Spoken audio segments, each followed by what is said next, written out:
उनके सभी पुत्र धुंधु के मुख से निकले हुए निश्वास अग्नि से जलकर मर गए।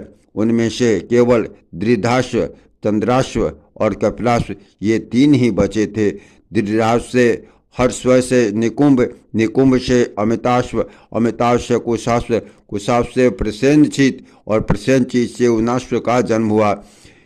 युवनाश्व निसंतान होने के कारण खिन्नचित्त से मुनीश्वरों के आश्रम में रहा करता था।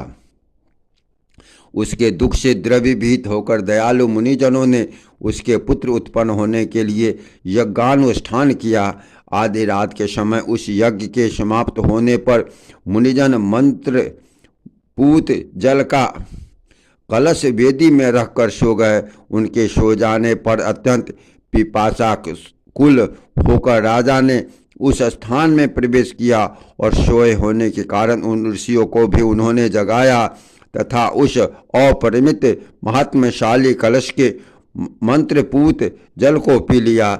जागने पर ऋषियों ने पूछा, इस मंत्रपूत जल को किसने पिया है? उसका पान करने पर ही युवनाश्व की पत्नी महाबल विक्रमशील पुत्र उत्पन्न करेगी।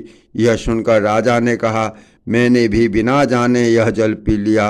अतः युवनाश्व के उदर में गर्भ स्थापित हो गया और क्रमशः बढ़ने लगा। यथा समय बालक राजा की दाएं कोख फाकर निकल आया, किंतु उससे राजा की मृत्यु नहीं हुई। उनके जन्म लेने पर मुनियों ने कहा, यह बालक क्या पान करके जीवित रहेगा? उसी से समय देवराज इंद्र ने आकर कहा, यह मेरा आश्रय जीवित रहेगा, अतः इसका नाम मानधाता हुआ। देवेंद्र ने उसके मुख में अपनी तर्जनी अंगूठे के पास अंगुली दे दी और वह उसे पीने लगा। उस अमृतमय अंगुली का स्वादन करने से वह एक ही दिन में बढ़ गया।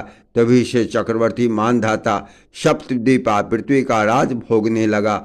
उसके विषय में यह श्लोक कहा जाता है, जहाँ से सूर्य उदय होता है और जहाँ अस्त होता है वह सभी क्षेत्र युवनाश्व के पुत्र मानधाता का है।